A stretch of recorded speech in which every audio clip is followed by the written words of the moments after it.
Apéro spécial Play-in Tournament. Bam. Cool. Dis donc. Sujet Alex. qui... j'ai lâché de la salive là sur les 24 dernières heures là-dessus. Enfin de la salive. De l'huile de doigt pour mettre des tweets. Classique, évidemment. On va parler du NBA Play-in Tournament. Oh là là, il y en a plein qui l'avaient demandé et qui l'attendaient, cet apéro. Alex, je me suis même permis d'avoir un invité pour cet apéro. Je sais que c'est une surprise. Tu ne t'y attendais pas, mais je te la fais en direct. Voici le sel de Guérande. C'est du Cerebos. Je l'ai ramené. Je pensais que tu allais en mettre un petit peu. Non, moi je fais pas de provocation, moi. Non ? Ça va être... J'espère que t'es prêt parce qu'on va déverser du sel. Installez-vous tranquillou, c'est l'apéro spécial Play-in Tournament. Alex, il est chaud patate. T'as pris plein de notes ? Ouais, j'ai plein de notes, j'ai discuté avec plein de gens. Oui. Je ne pensais pas que être favorable à un Play-in Tournament était une opinion qui allait énerver autant de gens. Tout à fait. Je ne pensais pas. Tu fais désormais partie de la société des gens qui ne méritent pas de vivre parce que tu es en faveur du Play-in Tournament. Quand même pas, mais en tout cas, j'ai été assez surpris. Non, c'est clair qu'il y a eu des grosses réactions à chaud. Pourquoi ? Parce que ça fait des semaines qu'on parle du Play-in Tournament. Vous l'aviez déjà vécu cet été dans la bulle en 2020. On a une nouvelle formule qui a été annoncée en 2021 et plus on s'y approche, plus ça sent le plat salé. Et donc dans cet apéro, on va expliquer plein de choses. Déjà dans le contexte récent des déclarations de Luka Doncic dont on va devoir parler juste après la défaite des Mavs contre Philadelphie. On va vous expliquer aussi c'est quoi le Play-in Tournament parce qu'il y en a certains qui en parlent, mais on sait pas trop c'est quoi les règles et comment ça fonctionne. Et puis les différences, Alex, qu'il y a eu d'une année à l'autre parce qu'il y a eu des changements quand même. Bah oui, il y a des changements, il y a beaucoup d'évolutions, c'est la NBA. La NBA, elle est en perpétuelle évolution. Exactement. Je veux dire, celles et ceux qui n'ont pas encore ça en tête, faut le mettre tout de suite dans la tête parce que, en plus, c'est pas le genre avec Adam Silver, on voit bien que l'autre, il a pas le temps, l'autre. On peut faire 4 All-Star Games différents en 4 ans. Ah bah c'est bien. Tiens, on y va alors. Voilà, le premier qui atteint les 24 points. Préparez-vous, Bien franchement, sûr. un de ces 4, ils vont débarquer, on va faire bon alors. On va faire une expansion, alors 4 nouvelles équipes. C'est tu ça. vois, genre, attention. Et alors, si tu mets un shoot en début de 3e quart-temps du milieu du terrain, t'as gagné. Tu as gagné, c'est comme ça. En attendant que ce soit évidemment notre cher Simon qui soit le comiche de la ligue. Et alors là, on aura des idées, mon pote. Ça va être complètement dingue. Donc, bref, du coup, on va évidemment débattre de tout ça. On attend énormément vos avis. Déjà parce que, comme Alex l'a dit sur les réseaux sociaux, c'est parti dans tous les sens. Mais aussi parce que là, on va être vraiment sur du pour, du contre. Quels sont vos avis favorables et défavorables ? Parce que comme vous le savez, Alex l'a dit là, il y a plein d'avancées de la NBA. Mais en NBA, on mate aussi beaucoup les apéros trash talk. Donc s'il y a des bonnes suggestions qui sont avancées, voilà. ça sera dans les coms. On sait qu'elles vont faire leur chemin. Évidemment. Du coup, on ne va pas perdre de temps. Je vais tout de suite commencer par la base. Alex, nous étions il y a quelques jours sur un match très important en antenne nationale entre les Sixers et les Mavs. C'était à Dallas. Un match que justement Dallas perd à domicile. Il n'y avait pas Kristaps Porzingis en back-to-back puisque Dallas avait joué contre San Antonio la veille. Joel Embiid était fâché. Joel Embiid, il était présent, il était fâché avec Ben Simmons. Et c'est une nette victoire des Sixers face à Dallas. C'est pas vraiment ça qui nous intéresse. J'ai sorti la veste de Philly pour la dédicace, mais c'est surtout, Alex, la quote qu'il y a eu juste après le match. Je vais te lancer là-dessus puisque on la montre à ceux qui ne l'avaient pas vraiment vu. C'est Tim McMahon de ESPN qui nous rapporte ça. Luka Doncic, dont les Mavs sont 7e, il le dit. Je ne comprends pas l'idée d'un play-in tournament. Vous jouez 72 matchs pour tenter de vous qualifier pour les playoffs, puis ensuite vous perdez 2 matchs de suite et paf, vous êtes hors des playoffs. Je ne comprends pas la logique. Réaction.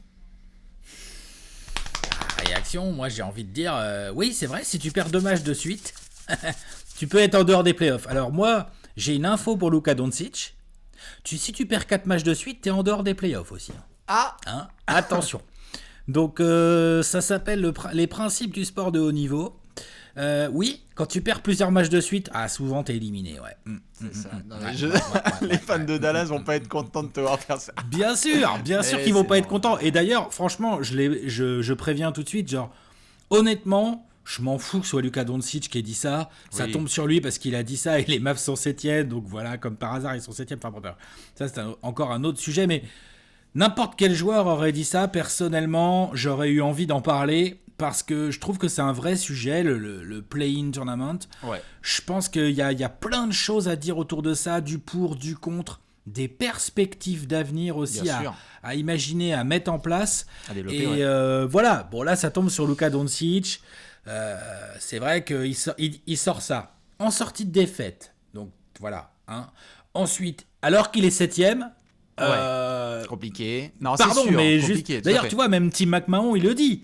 Il le dit. Luka Doncic, dont les Mavs 7ème. Évidemment. C'est normal. Voilà. Ça commence à sentir un petit peu la chaleur du côté de Dallas. On en reparlera après parce qu'évidemment, tu te dis est-ce que je peux intégrer le top 6 ? Ça devient compliqué. Alors en plus, ils peuvent encore large, hein, les Mavs. Ils peuvent le faire tout à fait. Mais ce que je veux dire par là, c'est que quand tu es Luka comme ça, que tu affrontes Joel Embiid, où ça a été un match où il y a eu une grosse pression défensive sur Luka, que Joel Embiid, il fait la teuf à tes intérieurs, que ton intérieur principal, il est en repos, en t-shirt parce qu'on est en back-to-back. Et que tu te dis, Joel, il aborde le 22 mai peinard, alors que moi, si ça se trouve, le 17 mai, je vais devoir me saouler sans savoir si je peux compter sur tous mes joueurs pour essayer d'affronter les deux meilleures équipes de la conférence Ouest, c'est relou. Ouais, c'est relou, surtout qu'en plus tu commences à regarder, puis t'es pas débile, tu vois le classement, on va en parler à un moment donné, mais ça se trouve, va falloir faire les Warriors du chef Curry. Tu vois. Qui peut être taquin en match éliminatoire. Chef Curry sur un match. Bien sûr. C'est marrant que tu me parles de Stephen Curry parce que là, c'est important quand même d'être. Il y en a d'autres. Oui, il y en a d'autres. Mais c'est important quand même de rester au moins le plus objectif possible ou avec au moins la plus big picture. C'est que Luka, là, on le prend un petit peu pour cible parce qu'il a eu ces déclarations-là et que c'est une superstar. Mais il y a d'autres personnes qui se sont exprimées. On a notamment Draymond Green qui s'est exprimé sur le Play-in Tournament en disant les gars, il y a un moment au niveau de la logique, va falloir m'expliquer. Et d'autres joueurs moins stars qui ont dit bon, quand même, ce nouveau format, c'est un peu chaud, quoi. Donc Luka est un peu le porte-parole. Bien sûr, et d'ailleurs, je le dis aussi tout de suite en intro. Moi, il n'y a pas que du bon du tout dans ce play-in cette année. Non, bien sûr. À aucun moment, je pense ça. Et au passage, je dis Chef Curry sur un match en play-in. Luka Doncic sur un match en play-in. Tout à fait. Il y a moyen que tu perdes. Hein. Non, bien sûr. Attention. Ça, c'est sûr et certain. Donc bon, voilà, t'es les Grizzlies ou t'es d'éventuels... je sais pas, les Blazers ne sont pas non plus... assuré de ne pas être en play-in, t'as les Spurs. On parle de tout à fait. On va en parler, mais on parle de l'Ouest aussi uniquement, alors qu'à l'Est, t'as des équipes qui disent excusez-moi, moi en fait je me bats depuis comme un fou, je suis les Hornets, je commence à avoir des blessures, mais j'ai fait une super régulière et tout d'un coup en 48 heures je me fais bouncer. Bah c'est comme ça malheureusement. C'est la règle de Spin Tournament. Ouais, puis honnêtement, qui peut dire bien sûr sur un match les Mavs de Luka Doncic, on va les défoncer. Qui peut vraiment dire ça en fait? Bah, apparemment les Sixers. Oui. Mais sinon c'est tout. Qui ne vont pas être concernés normalement par le Play-in Tournament. Bref, plein de teasing, plein de choses dont on va devoir vous parler. Mais avant ça, petite session tuto. Je vais me prendre quelques secondes, j'en ai parlé à Alex, pour vous expliquer, pour ceux qui le savent, le Play-in Tournament, très bien, vous pouvez aller faire chauffer le café. Pour ceux qui ne savent pas ce que c'est, petit tuto tout de suite en images. Le Play-in Tournament, regardez ça, c'est absolument magnifique, c'est le visuel officiel de la NBA. Alors je vais tenter de vous expliquer comment ça se passe. Nous allons avoir dans chaque conférence, à l'ouest et à l'est, nous allons avoir 3 matchs. Le Game 1, il est juste ici. C'est entre l'équipe en 7ème place face à l'équipe à la 8ème place. Le vainqueur de ce match se qualifie pour les playoffs et est 7ème de sa conférence. Ensuite, il y a ce qu'on appelle un match 2. Le match 2, il est entre ces deux équipes. C'est les équipes qui sont aux places 9 et 10, le vainqueur de ce match, eh bien, il peut encore se donner une nouvelle chance pendant que le perdant, évidemment, est en vacances. Et c'est là qu'on arrive au Game 3. Le Game 3, il est juste ici. C'est le match quasiment le plus important puisqu'on va être entre le perdant du match entre le 7e et le 8e et le vainqueur du match entre la place 10 et la place 9. Dans ce match, le vainqueur se qualifie pour la 8e place de sa conférence. Vous avez ça à l'ouest, vous avez ça à l'est. Ce sera entre le 18 et le 21 mai, pardon. J'ai essayé d'être très clair. Alex, qu'est-ce que tu peux ajouter à ça ? Écoute, oui, je suis d'accord, c'est très clair. J'étais justement en train de réfléchir, voir si tu oubliais des choses. Non, tu as bien parlé du fait qu'il n'y avait pas d'écart. Hein. Il n'y a pas de capping. Hein. Non, tout à fait. Ça, on va en parler, mais c'est vrai qu'il n'y a pas de capping dans ce Play-in Tournament. Donc, j'aime bien mettre le sel direct, moi. Tout à fait. Tu avais envie de dire on est 7-8. Alors, justement, voilà, ça c'était juste pour l'explication. Donc, ce sera entre le 18 et le 21 mai. C'est très simple au niveau de l'agenda. Souvenez-vous, on en a parlé pas mal avec quelques copains, notamment sur Twitch, et ça fait plusieurs fois qu'on en parle sur les réseaux sociaux. Le dimanche 16 mai, il y a 30 équipes NBA sur le terrain, 15 matchs. On a 24 heures de break le lundi 17. Le lundi 17 mai, si je dis pas de bêtises. Et ensuite, mardi 18, le Play-in Tournament démarre Est et Ouest. Et on a ces 3 matchs dans chaque conférence jusqu'au vendredi 21, si je ne dis pas de bêtises. Et les playoffs démarrent le samedi 22. C'est de la pure folie ce calendrier, c'est un rythme complètement dingue. D'ailleurs, on va peut-être commencer par là. Tout à fait, je t'en prie. Cette saison dans laquelle tout est compliqué, Je veux dire, voilà, il y a eu une bulle la saison dernière. On a eu, pour les équipes, quand je dis on, ce sont les franchises NBA, les joueurs en général, très peu de temps entre les deux saisons. Pour celles qui ont fait les playoffs, celles qui n'ont pas fait les playoffs, ils ont eu 8 mois pour se préparer à la nouvelle saison. Donc ça va. Mais c'est vrai que quand tu vois, on en parlera, mais quand tu vois Jamal Murray qui se fait les croisés, là, t'as le seum, quoi. Tu te dis, putain. Parce que lui, il s'est donné en playoff, tu vois, il a fait combien de matchs, Jamal Murray entre la fin juillet bien sûr.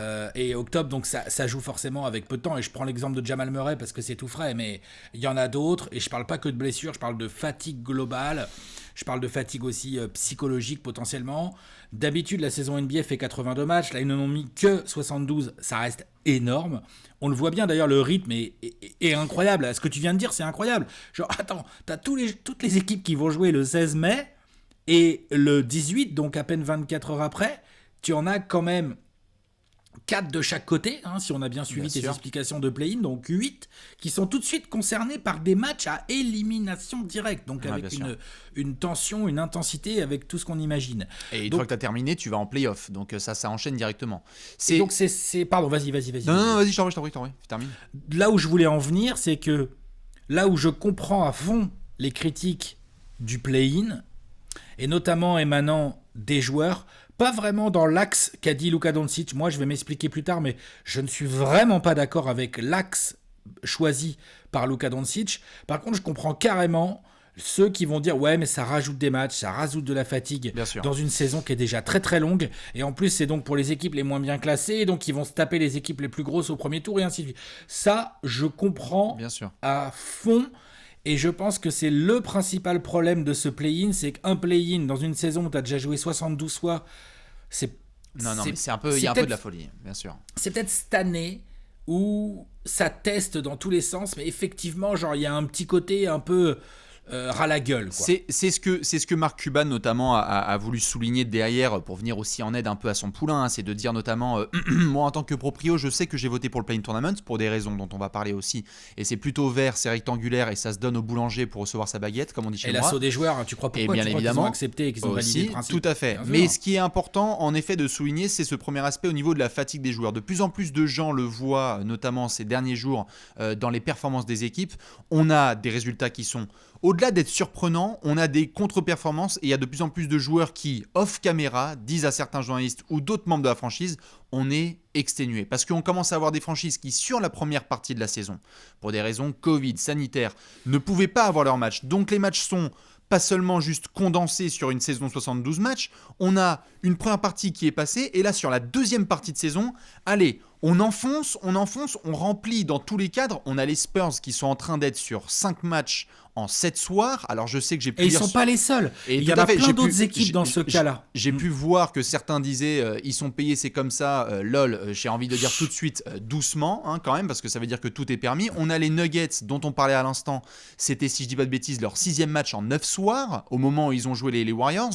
Ce qui n'explique pas, c'est tout le temps l'histoire de la poule et l'œuf, ça n'explique pas la blessure de Jamal Murray, il n'était pas là depuis quelques matchs. Mais dans les faits, les joueurs sont exténués. Des équipes se disent, bon, on a avancé la saison un peu plus tôt pour des raisons qui étaient financières, de compétitivité, donc à la fois l'assaut des joueurs et aussi les propriétaires, mais plus on se rapproche du play-in tournament, plus il y en a qui se disent, bon, en fait, où est la part de repos et de compétitivité et de dollars ? Et il y en a plein qui se posent la question en ce moment dans les vestiaires. Est-ce que tu peux tout avoir ? C'est une autre question qu'il faut se poser. Bien sûr. Est-ce que aussi on peut se projeter et se dire putain, mais on a une saison qui va se finir pour les équipes qui vont aller en play-off et tout, c'est une saison qui peut se finir en mai, en juin, voire en juillet. Le 22 juillet max, ouais, tout à fait. Oui, max, bon ça c'est que pour 2 équipes, du coup c'est pour les finales, tu vois, ça concerne finalement assez peu de joueurs, mais certains oui, mais qui surtout va donc finir quand même pour tout le monde un petit peu plus tard qu'une saison classique minimum. D'accord ? Au moins 1 mois plus tard que d'habitude. Ah, bien sûr. C'est-à-dire, d'habitude, mi-avril, tu as toutes les équipes qui sont hors play-off, qui dégagent, qui sont en vacances. On attend la loterie tranquillou. Ouais, voilà, là, ça sera mi-mai. Par contre, là, ça parle quand même fort déjà de mi-octobre, pour une reprise mi-fin octobre. Ils ont été très clairs, la NBA, sur le fait que, et c'est pour ça qu'on parlait déjà de cet été, Alex, on avait fait des free-flow avec Simon, on disait, on est en train de rentrer dans un chemin là qui dure 1 an et demi, c'est pas à 6 mois qu'il faut regarder, c'est à 2 ans, c'est-à-dire qu'il y a des joueurs là qui ont fait la bulle de cet automne, qui enchaînent avec une saison, ensuite ça va se finir le 22 juillet comme tu le dis, la NBA affirme en l'état actuel des choses, mi-avril aujourd'hui, ils le disent, on va reprendre mi-octobre avec des salles pleines. C'est un autre sujet, mais c'est l'objectif, c'est très clair, c'est annoncé noir sur blanc. Donc c'est clair qu'il y a des joueurs qui se disent, bon, ça fait un peu beaucoup, on a un peu dévié du sujet, revenons sur Luka Doncic, Alex, par rapport à sa déclaration. Oui, on a dévié du sujet, mais en fait je voulais juste poser ce contexte global pour pouvoir qu'on puisse bien expliquer nos raisonnements, j'allais dire, ou nos analyses fines, tu vois, nos analyses très très fines. Nos expertises. Faut les mettre en perspective par rapport à... Faut jamais oublier que la NBA d'une manière générale, les instances NBA d'une manière générale, dans toute leur histoire, ce qui a forgé leur histoire, ce sont des changements et des adaptations sportives pour toujours avoir un show à la pointe, en termes de kiff du public et des fans et de pognon. Tout à fait. Ça a toujours été comme ça, bien sûr. Ça va pas changer demain. Et donc je pense que le play-in rentre complètement dans cette optique, c'est-à-dire que si les joueurs peuvent le critiquer, si tu peux dire que ça fait beaucoup au bout d'une saison en 72 matchs, tout ça c'est vrai. Moi je pense que la NBA elle est clairement en phase de test, elle est clairement en phase de réflexion. Bien sûr. Et que donc c'est un peu le sujet aussi de cet apéro, c'est-à-dire qu'on part des déclarations de Luka Doncic, c'est pas qu'il a mis le feu aux poudres, mais c'est qu'il a, à un mois du play-in tournament, le mec, c'est pas je veux dire, j'aime bien, c'est pas Jalen Brunson qui a gueulé après la défaite d'Emma, tu vois, c'est monsieur Luka Doncic. C'est ce que je disais tout à l'heure, c'est une superstar qui sert de haut-parleur pour beaucoup de joueurs. Parce que si c'est lui qui parle, Tim McMahon, il va pas mettre tout à fait les déclarations de Willie Cauley-Stein. C'est un candidat MVP ou potentiel candidat MVP si les Mavs avaient des résultats un peu meilleurs collectivement. Tout à fait. Quoi, en gros, quoi. Et même en plus de ça, c'est un candidat MVP, mais c'est surtout une des figures sur laquelle la NBA aussi mise beaucoup pour sa marchandisation. T'as qu'à voir les votes du All-Star Game, il n'y a pas de souci, il est là le gars. Sur sa déclat, vas-y. Sur l'aspect purement, sur sa déclat et sur l'aspect purement, drama choisi par la NBA, c'est important qu'en effet, comme tu le disais là, Adam Silver a été très clair tout le temps sur le fait qu'il allait être dans une espèce de politique de test. On l'a vu sur le All-Star Game, on en parlait à l'instant sur le Play-in Tournament, et donc une des premières choses qu'on voit, pour aller dans ton sens, c'est notamment la différence entre ce Play-in Tournament et celui de la saison dernière. Et je pense que ça peut être un des trucs dont Luka Doncic là essaye de parler dans sa déclaration et sur lequel nous on peut se pencher, c'est que l'année dernière, quand on avait le concept même de Play-in Tournament, parce que là maintenant c'est bon, on est un petit peu rodé, on a vu un Blazers Grizzlies, on s'est chauffé, c'était sympa. Mais cet été, lorsqu'on a eu le premier Play-in Tournament, on avait un capping, c'est-à-dire qu'on avait la possibilité, pour l'équipe qui est 8e, en l'occurrence maintenant c'est 7-8, mais pour l'équipe qui était 8e, elle avait une certaine marge de manœuvre pour éviter un play-in tournament face à son adversaire. Alors que là, c'est bonjour, messieurs, voici la saison qui arrive, quoi qu'il arrive, depuis le 22 décembre, si tu es 7e ou 8e, tu vas y participer. Et ça, je pense, Alex, moi en tout cas, je sais que je suis pas d'accord. Mais mais moi non plus. Moi, j'ai tweeté en me moquant un petit peu de Luka Doncic. Du coup, ça a réveillé les anti-play-in et je les comprends. Bien sûr. Donc, du coup, j'ai vraiment, j'ai copié-collé le même tweet 20 fois en disant que, bien sûr, je fais partie de ceux et je pense que finalement, même dans les pour play-in, t'as pas grand monde qui va te dire bah non, faut pas caper l'écart. Évidemment qu'il faut caper l'écart. Évidemment que pour moi, si le 7e il a 12 matchs d'avance sur le 9e, jamais de la vie, il doit faire un play-in. Il est qualifié. Moi, je trouve que le play-in a beaucoup de sens. Dans une saison Covidée, avec des équipes qui ont eu des diverses fortunes par rapport au nombre de joueurs qu'ils avaient de dispo et patati et patata, et que du coup, c'était une bonne occasion de tester le play-in, je trouve. Le système de play-in, parce que je trouve qu'il y a un petit côté genre t'as pas eu de peau, t'as eu tes gros joueurs un peu blessés ou un peu covidés ou ceci ou cela et donc tu te retrouves 9e alors que on t'attendait plus haut. En fait il y a un play-in et tu peux montrer sur un match que c'est bien toi qui dois aller en play-off. Par contre oui, il faut que ça soit capé, parce que là à l'ouest le classement il est serré. Je vais vous montrer ça. Enfin, je veux dire, je crois quand même, il est quand même très serré à l'ouest. Quand tu es Dallas 7e, tu as 29 victoires pour 24 défaites. Tu es Memphis, tu as 27 victoires pour 25 défaites. Les Spurs sont à 26-26, les Warriors sont à 26-28 et ils sont pas très loin devant les Pels qui sont à 25-29. Moi, je vois ça, j'ai envie de la voir, la guerre entre ces 5 équipes. En tout cas, je veux dire, je peux pas contester le fait que le bilan des Warriors, des Spurs sont très proches des Grizzlies. Les Mavs peuvent créer un écart, mais sont pas du tout hors de portée. Je peux concevoir le fait que on mette ces équipes-là dans un play-in pour en sortir les deux qui vont gagner leur match sur une période donnée. Tout à fait. À l'Est, je pense qu'il peut y avoir vraiment beaucoup de sel de distribuer parce que quand même... je le montre encore que non, les écarts... c'est assez serré, hein. Mais on pourrait imaginer, tu vois, c'est suffisamment serré, mais on pourrait imaginer de dire, attendez, le play-in, c'est que si y a genre le 10e ne peut être qualifié dans un play-in que s'il a maximum 3 matchs de retard sur le 8e. Point barre. Par exemple, hein, tu vois, un truc vraiment où c'est serré. Et ça, moi, je le comprends parfaitement. Moi, je me suis moqué de Luka. Moqué, c'est un grand mot, mais j'ai un peu chambré sur Luka Doncic parce que son côté, genre, oui, si tu perds 2 fois, t'es éliminé des playoffs. Ça, par contre, c'est un raisonnement avec lequel je suis pas d'accord. Non, mais bien sûr, moi, bien sûr. Personnellement. Alors, avant de venir là-dessus, parce que évidemment, c'est un autre point sur le côté capé pour finir dessus. Là où je te suis totalement, c'est qu'il faut que ce soit capé, en effet. Obligatoire. Pareil, obligatoire. Un aspect qui, moi, je t'avoue, où je penche peut-être un petit peu plus du côté de Luka, entre guillemets, c'est... Putain, c'est pas que la place 8, c'est les places 7 et 8, quoi. C'est-à-dire que moi, ça me dérangerait pas qu'il y ait un play-in tournament, mais juste pour la 8e place, tu vois. C'est-à-dire que là, en soi, de faire 7-8, bah en fait, pourquoi allez-y, prenez la place 6, en fait. C'est-à-dire qu'on peut continuer à monter. Quel est l'écart aujourd'hui entre la place 6 et 7, que ce soit à l'Est ou à l'Ouest? Ce qui me dérange, si tu veux, c'est que sur 8 places de play-off, il y en a 2 qui se jouent sur un week-end. D'accord, mais à ce moment-là, il y a des règles de fixer, Bastien. Elles étaient fixées le 20 décembre et l'autre, il vient gueuler le 13 avril. Et je suis d'accord là-dessus, tu me connais, je suis le premier à dire lisez les règles du Monopoly avant de jouer, donc normalement, quand tu sais, tu te plains pas pendant, parce que Lucas, il est 4ème, il dirait, bon bah les gars, d'ailleurs, la preuve, on n'entend pas grand-chose de la part de Nico Jokic, de Kawhi Leonard, de LeBron et compagnie. C'est ça, j'ai pas entendu Devin Booker ou Donovan Mitchell parler du play-in tournament. Hein. Évidemment, et peut-être, ce qui n'empêche pas, si ça se trouve, tout à fait, et si ça se trouve, ils disent, certes, on est premier, mais on trouve que c'est de la merde. C'est leur droit. Je dis juste que, je t'avoue, à titre perso, que d'avoir 2 places qui soient jouées sur 8 sur un seul week-end après 5 mois de boulot pour essayer de te qualifier, je trouve ça un peu too much. C'est peut-être trop, peut-être, ouais, t'as raison. Soit ça doit être capé, soit on joue la 8e place. Et à ce moment-là, la 8e place, eh ben, ça peut être bataillé entre plusieurs équipes. Peut-être ça peut être 8, 9, 10 seulement. Peut-être que le 7e peut être... Non, mais tu vois, peut-être que tu as juste une bataille entre 8, 9, 10 et qu'en effet, le 8e, bah, il se défonce pour aller jouer le premier. Mais par contre, ça a été une belle bataille pour rentrer dans ce côté drama dont la NBA a besoin. Non, mais ça, j'entends complètement. Et je suis tout à fait d'accord pour dire que cette saison-là, vu le contexte, la NBA a tenté un truc, de mettre en place un truc parce qu'elle se doutait que la saison serait compliquée et serait pas comme d'habitude.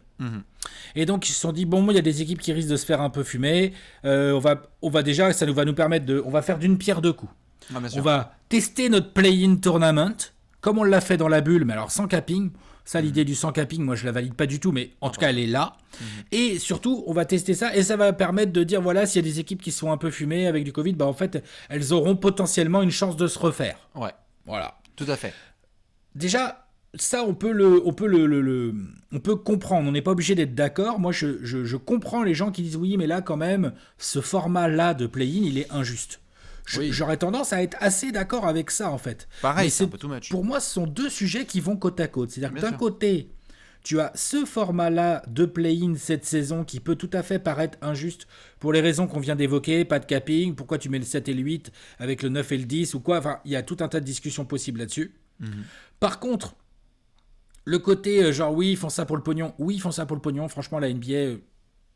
Qu'est-ce qu'elle n'a pas fait vraiment pour développer son business en fait? Enfin, tu vois, genre, elle aime bien développer son business et c'est aussi ça qui fait l'essence de cette ligue et son expansion, son internationalisation, tout ce que tu veux, tu vois, genre, tu peux pas trop le nier en fait. Bien sûr, on ne répétera jamais assez, tu fais bien de le mentionner, on ne répétera jamais assez que les gens qui veulent juste voir du basket, vous en avez tout à fait le droit, mais la NBA est une entreprise. Et à partir du moment où vous êtes une entreprise et que vous voulez justement faire plus de profits, plus de bénéfices, avoir des idées comme ça à développer, c'est totalement pertinent. C'est-à-dire que Adam Silver a parlé en premier du fait, et je pense que moi, m'y connaissant pas trop en foot, je pense que tu peux un peu plus relate en tant que fan de foot, et tous les footeux de la commu ou footeuses, il a parlé souvent de l'amour qu'il avait pour le côté Ligue des Champions. Et parfois, pour ces situations, soit Ligue des Champions en foot, soit aussi de la NCAA, avec ce côté drama qui manque à la NBA. Il y a quelque chose qui est indéniable avec ce test de Adam Silver, et là, par contre, là-dessus, je dois t'avouer que je suis plutôt content, c'est,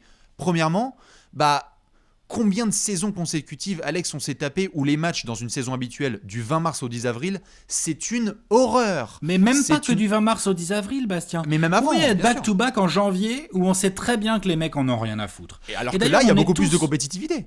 On est tous là en train de, entre fans, quand on discute, que ce soit dans des commentaires, quand on peut se voir, hein, il y a une époque on pouvait se voir et tout machin, une époque lointaine, mais quand on discute, on a beau adorer le basket, on a beau adorer la NBA, on arrive tous plus ou moins à être d'accord sur le fait que ça manque de drama. Parfois, c'est au-delà même du drama, genre en termes de niveau sportif. Mais attends, le niveau, t'as tellement de matchs, t'as tellement de contraintes, t'as tellement de potentielles blessures, de choses qui peuvent se passer et tout, qu'on en arrive sur une saison entière de NBA où il y a énormément de matchs.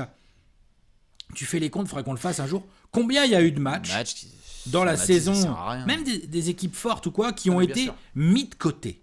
Vraiment, mis de côté. Et c'est pour ça, tout à fait, que comme je le soulignais, quand je parle de drama, c'est pas évidemment que j'ai besoin qu'il y ait du drama, je parle juste, en l'occurrence, de ce que mentionne Adam Silver, où il considère, à juste titre, que quand tu regardes une saison régulière de NBA, c'est un long fleuve tranquille où tu as quoi comme pic ? Tu as peut-être des main events, allez, le Martin Luther King Day, l'espèce de folie qu'il y avait autour du All-Star Game par le passé n'existe plus. Tu te retrouves en novembre, tu te fais chier et tu te dis allez, Thanksgiving, super si t'es aux États-Unis. Et encore, en décembre, on a le Noël. Christmas Day qui s'est bien intégré quand même dans les codes de la saison NBA. On a le Martin Luther King Day. Tout à fait, mais alors par contre après en mars, bonjour, c'est une autoroute, il faut être un geek pour rester accroché. Et alors à partir du 1er avril, et en l'occurrence c'est la meilleure date chaque année, tu te retrouves devant des matchs d'une inutilité mais totale où en fait c'est juste utile soit pour relancer des joueurs qui étaient en manque de forme, en manque de rythme, ou donner un petit peu une chance à certains qui sont, tu sais, de G-League ou qui ont été recrutés pour 10 jours. Donc ça peut être utile. Mais sinon, combien de fois on a regardé ces matchs et on a dit « Ah bah tiens, fais voir le injury report. Ah bah c'est marrant, on est le 24 mars et en fait tout le 5 majeur il est déjà absent. » Parce qu'il faut maintenir ces équipes un petit peu en haut. Et ça, et ça là-dessus. Sûr, les petites, les grosses. Tout à fait. T'as plein de cas, quoi. Je voulais juste terminer là-dessus. C'est sur le côté. Je trouve que là où Adam Silver a, à mon avis, réussi, et on l'a vu, on en a parlé pendant la trade deadline, c'est qu'il y a des équipes qui sont 11e, 12e et qui pensent qu'elles ont encore leur chance. Et ça n'existait pas avant. Alors, là, tu abordes un autre sujet, c'est le côté tanking, mais moi, je vais y venir après. Oui. En gros, là, ce qu'on est en train de dire, parce que les gens qui nous regardent, qui nous écoutent, ils doivent commencer à capter le délire. Moi, si tu me dis que, ok, là, cette année, le système de play-in, on est encore vraiment en phase de test, on est en bêta play-in, il y a certainement des choses qui sont pas bien pensées et ajustées et tout. Je dis pas le contraire. Par contre, sur le principe du play-in, moi, on m'a beaucoup dit oui, mais sportivement, ça a aucun sens et tout. Je ne suis pas d'accord avec ça. C'est de la bombe. Si le play-in peut te servir à avoir éventuellement un peu moins de matchs en régulière, à avoir un enjeu un peu différent qui descend jusqu'à la 10e place, c'est-à-dire qu'être dans le top 6, ça devient très important.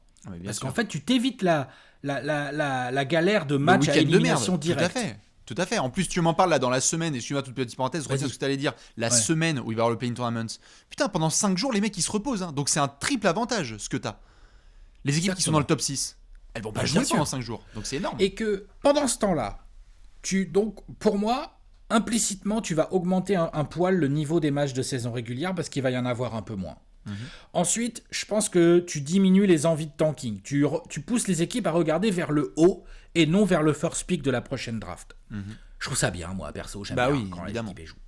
Ensuite, des matchs à élimination directe. Non, mais c'est génial. Il y a quoi de mieux juste dans le sport ?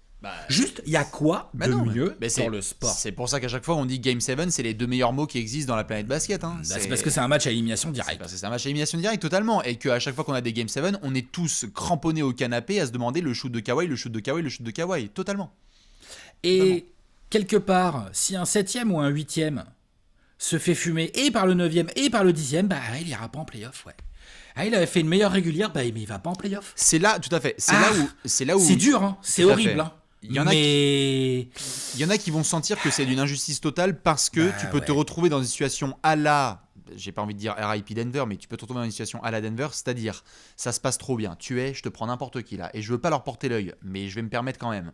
Tu es Miami. Tu gères, mais tu slides un petit peu, etc. dans le classement. Sauf qu'au moment où tu arrives au play-in tournament, 3 jours avant, t'as Jimmy Butler qui se fait une cuisse, ou t'as Adebayo, etc. Tout le travail que tu as fait sur 5 mois se retrouve hypothéqué sur un week-end. C'est là où il va y avoir des gens qui vont gueuler. Et c'est normal, c'est la loi du sport. C'est comme ça. En fait, à ce moment-là, on dit quoi ? On dit, putain, c'est dégueulasse, les Warriors en 2019, ils n'avaient pas Kevin Durant et Klay Thompson s'est fait le jeu. Bah oui, c'est vrai que ça met le seum. Hein. Bien sûr. C'est clair que ça met le seum et les Rockets, Chris Paul, sa cuisse, et ainsi de suite, et ainsi de suite, et ainsi de suite. Je ne fais que l'avocat du diable. Enfin, je veux dire... Et Kawhi Leonard, il est tombé sur Zaza Pachulia. Évidemment. Si je mentionnais juste ça, exemples. Bien sûr, si je mentionnais juste ça, c'était dans le sens avocat du diable parce que il y a des fans de franchise qui vont se dire what the fuck, en fait, j'ai travaillé tout ça pourquoi entre guillemets et quelque part. Mais je suis d'accord en fait. C'est vrai. Comme ça. C'est vrai et c'est des gens qui vont avoir les boules et on comprend qu'ils aient les boules. Seulement, de toute façon, ça peut arriver. Quoi qu'il arrive, en fait. Ça peut t'arriver. Tu arrives en pré-saison, je prends le même exemple exprès, Klay Thompson qui revient de sa blessure au genou. Et il commence à s'échauffer. On commence à être là, en mode, ouais, les Splash Bros, ça y est, c'est reparti. Ouais, les Warriors, attention et tout machin. Et ben non. Bien sûr. Et ben non. Voilà. Ça arrive. Non, bien sûr. Et c'est moche et tout, mais... Malheureusement, dans le sport de haut niveau, la blessure est un paramètre que tu ne peux pas mettre de côté. Il existe. Donc effectivement, si le timing est très mauvais et que tu te retrouves à débarquer dans un play-in tournament et que tu dois jouer les Mavs de Luka Doncic sur un match et que comme par hasard ton meilleur joueur il est pas là, ah bah ouais, t'es dans la merde. Hein. Complètement. Ah bah ça, on est tous d'accord. Et il va y avoir, je sais plus dans quel apéro on avait parlé, je sais plus si c'était un free flow ou un apéro qu'on a fait à 2 ou peut-être. Je sais plus, j'ai l'impression que c'était il y a peut-être 2-3 semaines ou il y a un mois, il faudra que je retrouve. Mais je parlais du fait notamment que... Bon, moi je suis 1000% pour le play-in tournament, en effet, comme tu l'as dit, il y a encore des petites modifications à faire, mais le côté justement performance et le côté match décisif, comme tu le dis, c'est énorme, il nous manque ça. C'est un chemin de dingue pour essayer d'avoir un Game 7 ou des matchs qui sont vraiment importants. On manque aussi un petit peu de ça. Regardez l'état dans lequel on était quand il y avait Cavs Warriors Game 7, quand il y avait Sixers Raptors Game 7, quand il y avait Clippers Nuggets Game 7. Ce sont des moments qui nous rassemblent. Moi, ce qui me fascine, c'est ce qui va être créé de ce play-in tournament. C'est-à-dire qu'on va avoir des héros de ces trucs. Il y a des types, il va y avoir des Yuta Watanabe en fait. Il y a des mecs qui vont devenir, sûr. Mais il a fait le match de sa life, c'est Gary Trent Jr., il a fait une dinguerie totale sur 48 heures, il a été trop clutch. Donc des contrats vont en découler. Il y en a qui vont aussi complètement chier sur leurs 2 matchs de play-in tournament. Donc Tim Hardaway Jr., il va pas être à 7 sur 14, mais il va être à 2 sur 21 à 3 points. Et donc du coup, on va coller des nouvelles étiquettes. Moi, ça, j'avoue que ça me fascine parce qu'il va y avoir des nouveaux héros qui vont naître en fait. Moi, tu me dis demain, la saison NBA, elle commence mi-octobre. Ouais. La régulière, d'accord ? Et elle se finit comme d'hab vers la mi-avril, donc sur environ 6 mois, hein, d'accord ? Mais tu me dis, c'est pas 82 matchs, c'est une petite soixantaine. Genre, si tu fais que des allers-retours, donc tu vas jouer 28, 56. Ouais, 56, ouais, c'est ça. Attends. C'est 56. Ouais.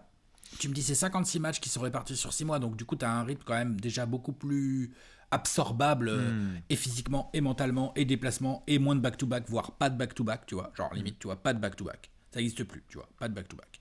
Voilà. Et par contre, tu me dis, si l'écart il est capé à 4 matchs ou quoi, entre le 7e et le 10e, là où tu me fais un truc propre, et tu as. Même, allez, quoi, tu sais quoi, je vais même aller plus loin. C'est un vrai mini tournoi, genre c'est au meilleur des 3.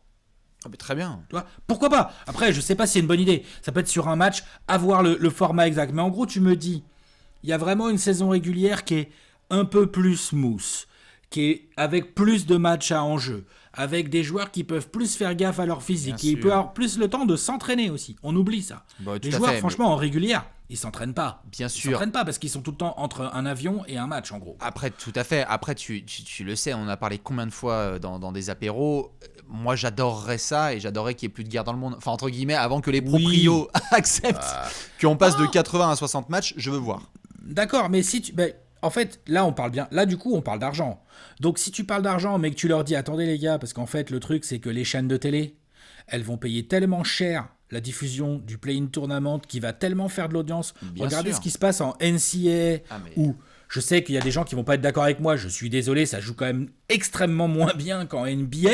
Donc si tu me mets ça au niveau NBA, mais attention quoi. C'est sûr. Donc tu as, là j'ai fait volontairement l'exemple 56 matchs, tu vois, je pense que quand même on en est quand même loin, tu vois, genre attention. Mais il y a peut-être des entre 56 et 82, il y a plein de chiffres. Ah mais ils ont déjà parlé de format à 64 matchs où tu tires un petit peu au sort, genre en fait cette saison, désolé mais c'est le tirage au sort, tu dois jouer 3 fois les Lakers au lieu de 2 fois et tu dois jouer 3 fois une autre équipe de l'Est et tu étais bien content de tirer Détroit et Minnesota cette saison, mais la suivante c'est un peu plus galère, mais ça s'équilibre. Sur le point de vue purement financier, j'espère qu'un jour on puisse se tourner là-dessus. J'avais envie un peu de pousser ton délire un peu loin. Non, mais t'as raison. T'as raison de poser la question parce qu'on peut pas réduire le nombre de matchs comme ça. Les mecs vendent les droits télé et tout. Non, mais bien sûr. Attends, dans un contexte financier actuel, j'avais envie juste de dire pour rigoler, quelque part, si c'est ouvert cette discussion et qu'on est là à vouloir réformer tout, moi tu le sais, je me bats depuis des années pour un projet. Là, je te vois venir. Ah, oui, supprimez-moi ces conférences de merde. Oui, mais alors là, on est vraiment sur un autre débat. Bien sûr, mais je me permettais de compléter ton truc parce qu'on est dans la science-fiction. Oui. Mais tout ça pour dire que c'est aussi pour ça que sur l'idée, le principe d'ensemble, moi je suis archi pour un play-in tournament. Bien sûr. Et quand un joueur comme Luka Doncic commence à dire oui, mais si tu perds 2 fois de suite, t'es plus en play-off, j'ai envie de dire bah ouais. Ah bah ouais, mon pote. Ouais. Puis c'est bizarre, Luka, genre t'inquiète, tu gères, non ça Ouais, voilà, exactement. Que par contre on me dise que cette année il est mal foutu, franchement je suis d'accord. Pareil, pas de capping, il y a 72 matchs, il y a des blessés, des machins, genre, je comprends à fond. Il y a des choses encore à travailler. Il y a un truc à travailler, et en plus je pense que la NBA a vraiment envie de ce truc, et qu'il y a beaucoup de réflexion autour. Après, on va voir comment ça va évoluer. Non, bien sûr. Il faut donner un petit peu de temps à Adam Silver, il faut donner un petit peu de temps aux têtes pensantes de Manhattan, comme on a envie de dire dans le jargon, parce que c'est sûr, ça va réfléchir. Ils l'ont déjà fait pour le All-Star Game. Regardez ce qui s'est passé en quelques années. On s'était regardé entre nous, on parlait de Capitana il y a 5 ans sur cette chaîne. On était là à proposer, tu sais, on était en train de proposer différents modèles. On se disait comment est-ce que ça peut se passer ? Est-ce qu'on peut faire international versus US ? Est-ce qu'on peut faire des capitaines qui font eux-mêmes leur propre draft ? Ça a été mentionné. Ensuite, là, ils ont rajouté le fait que dans le dernier quart-temps, suite à une tragédie évidemment, avec le décès de Kobe, mais on va essayer de mettre un total de points à aller chercher. Bon, il y a eu une première édition qui a bien été gérée, c'était il y a 1 an et demi. Il y a eu cette édition-là qui a été largement dominée, si je ne dis pas de bêtises, par la Team LeBron. Donc, à chaque fois, Adam Silver va essayer de développer ses idées. J'ai hâte, en fait, quelque part, et je pense que tu es un peu dans ce même mindset, j'ai hâte d'être dans 3-4 ans. Parce que j'ai l'impression qu'ils tiennent quelque chose et qu'ils vont essayer de le peaufiner pour y trouver le bon alliage. Donc, je pense qu'on tombe sur le bon format. Maintenant, je pose évidemment la question à toi et à tous les gens qui regardent cette vidéo. Adam Silver, il regarde maintenant cet apéro, on lui présente le play-in tournament idéal. Alex, ton premier truc, c'est le capping, c'est quoi ? Saison régulière qui ne doit pas dépasser la grosse 60aine de matchs pour moi.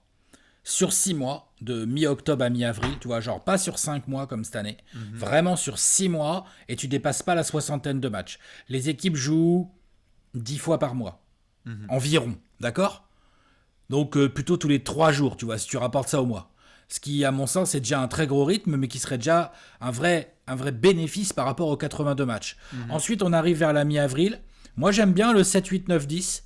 Capping, 3, 4 matchs, max. Plutôt 3, plutôt 2, 3 d'ailleurs même. Parce que je suis désolé, si t'as 5 matchs de retard, si t'es 10e et que t'as 5 matchs de retard sur le 8e, pour moi, t'es pas en play-in. Désolé. Tout à fait, je fais l'avocat du diable. 2-3 matchs max. Si tu as ces 5 matchs de retard, normalement t'es tranquille, l'équipe est tellement supérieure qu'elle doit la battre sur 2 matchs. Normalement, exactement, donc dans le cas où, voilà, mais moi je ferais 2-3 matchs max, pour quand même apporter un côté, parce qu'on me dit, ouais, c'est pas juste et tout, mais parfois, t'as des équipes, elles se qualifient au tiebreaker, T'as des équipes, elles se qualifient parce qu'en fait, elle a eu une sale série. Son franchise player, il a été blessé tout le mois de janvier. Tu vois ce que je veux dire ou pas? Et sûr, donc, je trouve que le play-in peut corriger ce genre de petites choses de saison régulière aussi.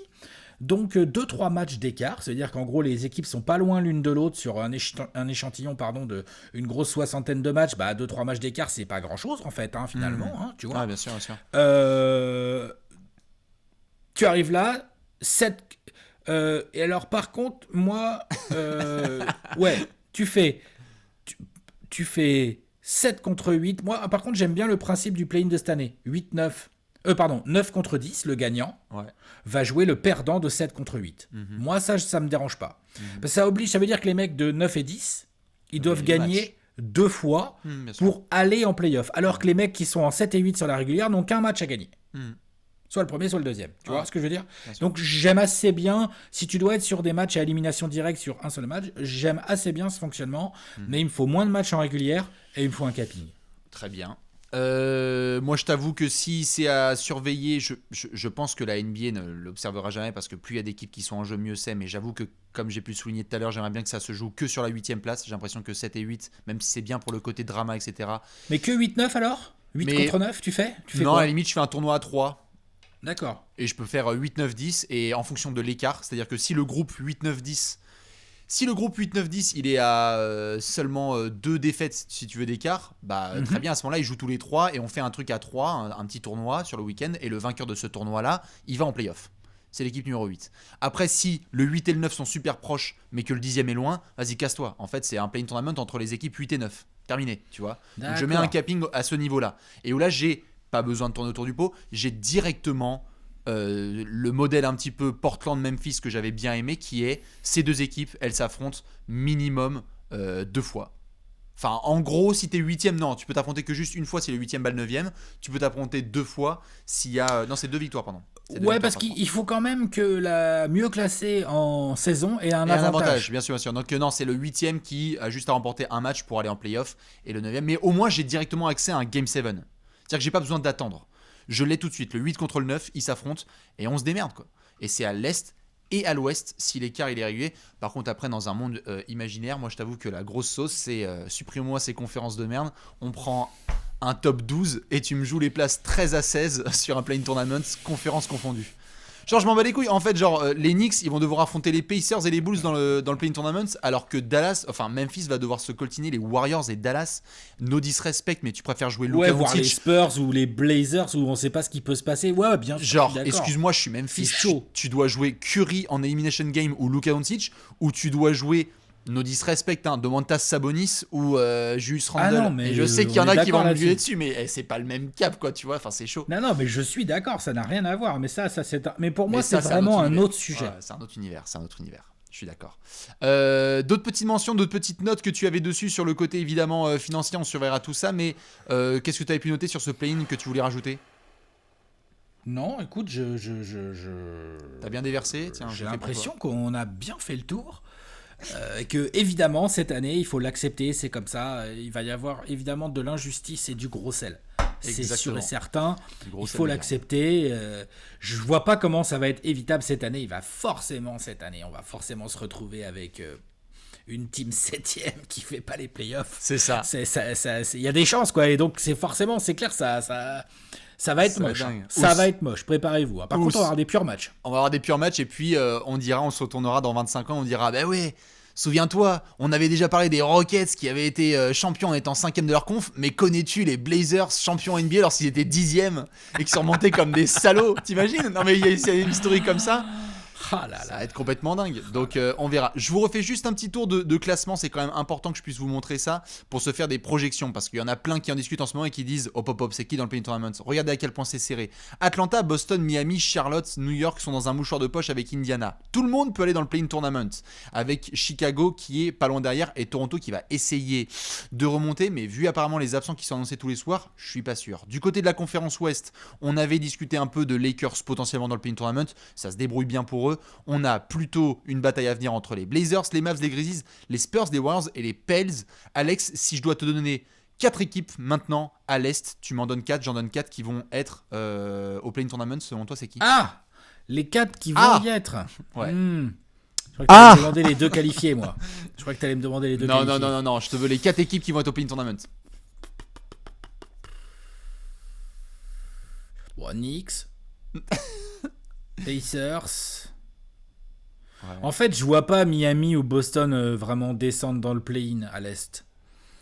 Donc, je dis Knicks, Pacers. En fait, je vois les 4 qui sont là en 7, 8, 9, 10. Okay. Parce que les Raptors, j'y crois pas. Ok. Donc, Hornets, Knicks, Pacers, Bulls, peut-être pas dans cet ordre-là, mais ce serait mon quatuor. Hornets, Knicks, Bulls, je pense à une remontada des Pacers un petit peu au classement. Et s'il faut slider, attention à mes piou-piou. Attention. Ça joue bien avec Macmillan et tout, mais attention. Ouais, je pense que vous avez ce qu'il faut. On a tout ce qu'il faut. Dans l'Ouest, je vais te remontrer le tableau, mais les 4 équipes de l'Ouest, pendant que tu regardes le classement, qui peuvent justement intégrer le Play-in Tournament, c'est qui tes 4 équipes de l'Ouest ? Bah déjà, Luka. Ou pas, hein. Est-ce qu'il y a des gens d'au-dessus qui peuvent se faire rattraper par les Mavs ? Portland,